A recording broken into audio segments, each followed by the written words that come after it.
अंधी सास की चालाक बहू। लो कर लो बात, शिव मंदिर का शंख भी बज गया। इसका मतलब सुबह के 7 बज गए हैं, लेकिन अभी तक नाश्ता नहीं आया। अरे बहू, ओ पूनम बहू, अरे इस अंधी बुढ़िया को इस जन्म में नाश्ता नसीब होगा कि नहीं? कल रात को भी फुलके जला दिए थे, कुछ मजा नहीं आया था खाने में। ये है सीतापुर में रहने वाली मंजरी, एक अंधी सास। मन की साफ है, बस थोड़ी सी जुबान से तेज है। मंदिर के शंखनाद से ही इन्हें पता चल जाता है कि वक्त क्या हो रहा है। और ये रही इनकी चालाक बहू पूनम। अच्छा हुआ जो मैंने ऑनलाइन ऑर्डर कर दिया सब कुछ, वरना ये बूढ़ी लाठी मेरी छाती पर मूंग दलने लग जाती। अरे बहू, तो घर में है भैया, चल बसी। हाय राम, ऐसा न कहो सासू माँ, दिन में एक बार तो भी माँ सरस्वती जुबान पर बैठती हैं। अरे नहीं नहीं, तुझे कुछ ना होगा। खुशबू तो बड़ी अच्छी आ रही है।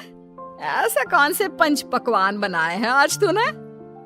आज है स्पेशल जलेबियाँ, फाफड़ा, आलू की पराठे, कम चीनी वाली गर्मा गर्म चाय, दही पकोड़े, ये सब।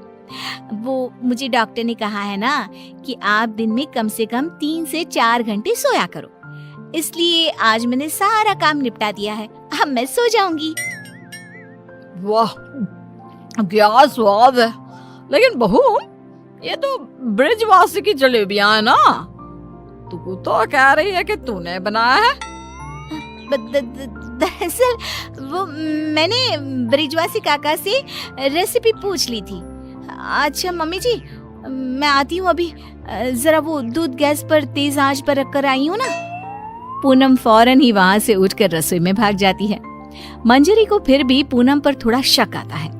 पूनम ऐसे ही रोज अपने पति के पैसों को खर्च करके बाहर से खाना मंगवाती और अपनी सास से कहती कि उसने खुद बनाए हैं, और उसकी बेचारी अंधी सास बहू के इस झूठ से बेखबर सारी चीजें मान भी लेती।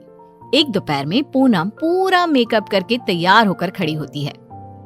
चलो फटाफट पतली गली पकड़ के निकल लेती हूँ, इससे पहले कि बुढ़िया मुझसे टकराए।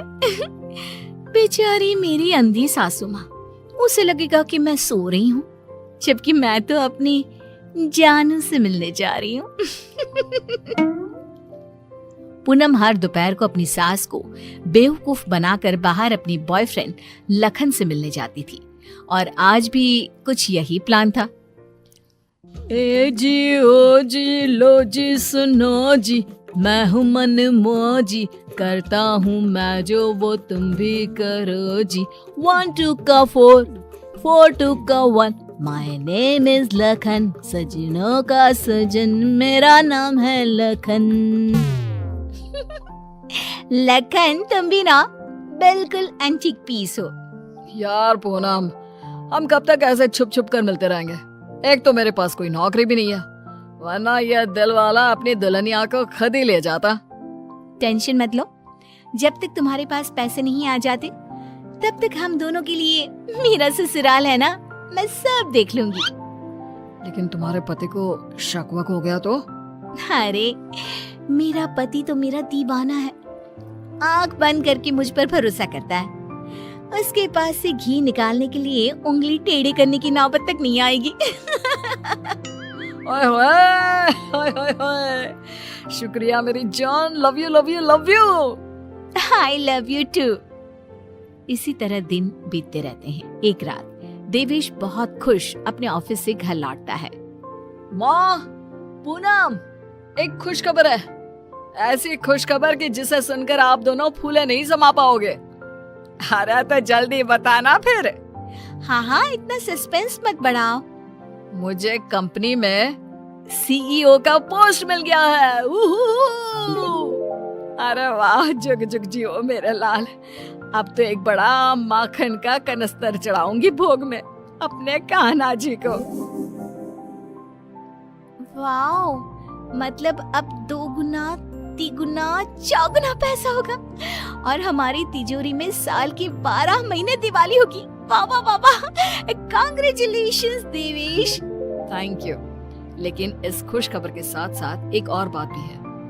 मुझे कल सुबह ही मुंबई के लिए रवाना होना होगा। बिजनेस मीटिंग है, लगभग 1 हफ्ते तक वहीं रहना होगा। क्या? ये तो कितनी अच्छी बात है। मेरा मतलब है कि आप मुंबई घूम भी लेंगे। कहते हैं ना, रात में मुंबई की सड़कें और नजारा काफी सुहाना होता है। वाकई में, ले जा इसे भी अपने साथ। अब मैं तो ठहरी अंधी।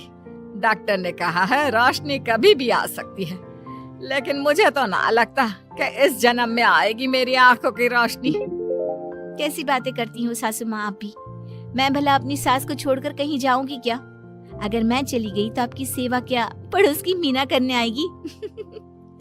देवेश, तुम आराम से घूम कर आओ और मेरे लिए एक अलग से सूटकेस भर के तोहफे लाना। इसे तो बस तोहफे ही दो, चाहे वो तीज हो, त्योहार या कोई और आम मामूली सा दिन। बस तोहफे तोहफे तोहफे।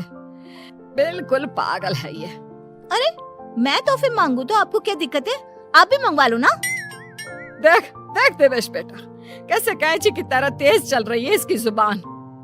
अरे आप दोनों शांत बैठ जाओ, मैं आप दोनों के लिए ढेर सारे तोहफे लाऊंगा बस। देवेश अगली सुबह मुंबई के लिए निकल जाता है। इसी बात से खुश होकर पूनम सोचती है, रास्ते का कांटा तो साफ हो गया है। अभी मैं चुपके से मेरे लखन को घर पर भी बुला सकती हूँ।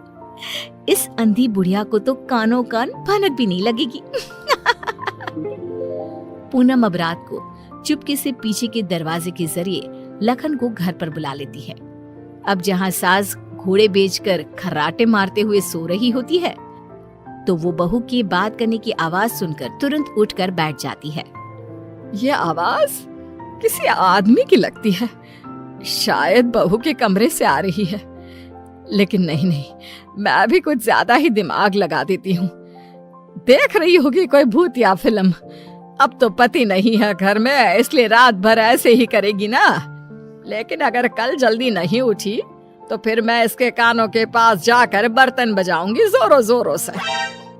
ये सिलसिला रोज चलता है और मंजरी को रोज लगता है कि पूनम टीवी पर कोई फिल्म देख रही है। एक दिन जब पूनम बाहर होती है, तभी मंजरी सोकर उठती है और आंखें खोलते ही उसे सब कुछ दिखाई देने लगता है।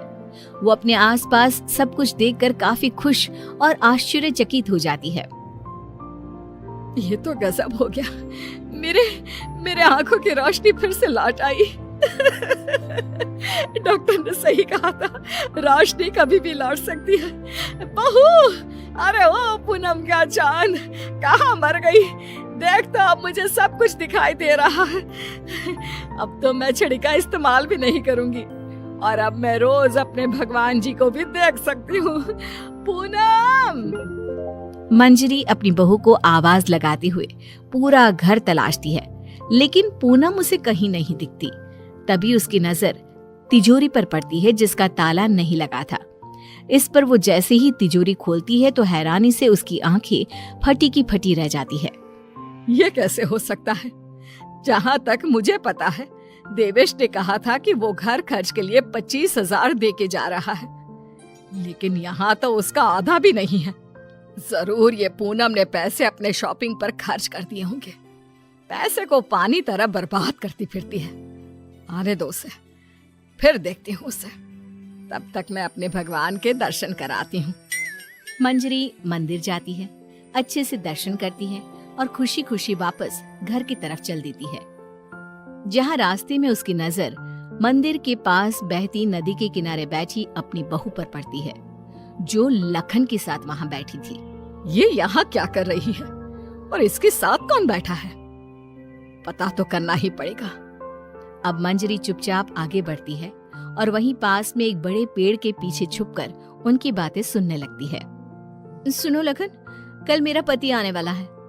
आज रात को तुम आना और हम दोनों पूरी तिजोरी पर हाथ साफ कर देंगे। और भी बहुत सारा बेशकीमती सामान पड़ा है घर पर, उसे भी हम अपने साथ लेकर यहाँ से भाग जाएंगे। आइडिया अच्छा है मेरी जान, अब हमें कोई नहीं रोक सकता। हम ना यहाँ से सीधा सिंगापुर जाएंगे डार्लिंग। बाप रे बाप, इसका मतलब इस महारानी का इस मुफ्तखोर के साथ चक्कर चल रहा है। अच्छा, तो मेरे बेटे को लूटकर अपनी दुनिया बसाने का प्लान चल रहा है। अब रुक, तुझे दिखाती हूँ दाल और आटे का भाव। अब घर पे अच्छे से डोली सजाती हूँ तेरी विदाई के लिए।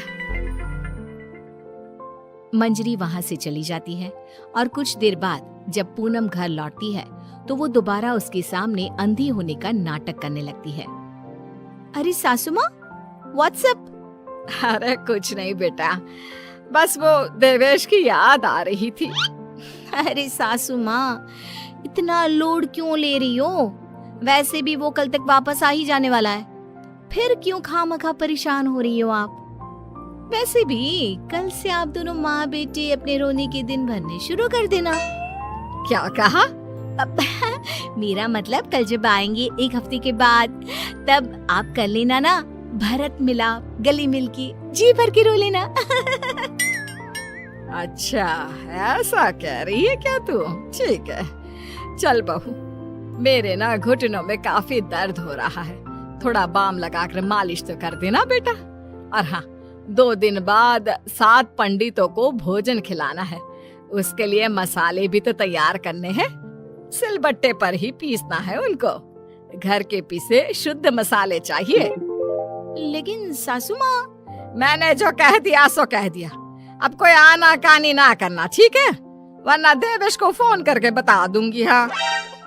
मंजरी अपनी बहू पूनम से जानबूझकर सारा काम करवाती है और ना चाहते हुए भी पूनम को वो सारा काम करना ही पड़ता है। आखिरी बार थोड़ी एक्स्ट्रा सेवा करा लेती हूँ इस नासपिटी करमचली से। मुझे इतने सालों तक उल्लू बनाया ना, अब इससे एक दिन में कैसे सूखी मिर्ची बनाती हूँ, देखना। सारा दिन काम करके पूनम अपने कमरे में जाती है और रात को लखन पीछे के दरवाजे से घर में घुस आता है। किधर है सारा माल? जल्दी करो, अपने पास बिल्कुल भी टाइम नहीं है। पूनम और लखन मिलकर सामान चुरा ही रहे होते हैं कि तभी वहाँ पर देवेश और मंजरी आ जाते हैं और उन्हें वहाँ देखकर पूनम और लखन के पैरों तले जमीन खिसक जाती है। देवेश, तुम? सासू माँ, आप देख सकती हो? कैसे? तुझे क्या लगा तू हमें इस तरह चूना लगाकर आसानी से बचकर निकल जाएगी? पूनम, जो कुछ भी तुमने हमारे साथ किया है ना, मैंने कभी सपने में भी नहीं सोचा था कि तुम ऐसा करोगी। बहुत बहुत गलत किया तुमने। और तू लंगूर लखन, तेरी तो ऐसी की तैसी। बचाओ, माफ कर दो भैया, माफ कर दो। लखन हाथ जोड़कर खड़ा हो जाता है, लेकिन देवेश उसे नहीं छोड़ता। वो तुरंत पुलिस को बुलाता है और पूनम और लखन को फ्रॉड और चोरी के केस में अरेस्ट करा देता है। Sometimes I know you hurt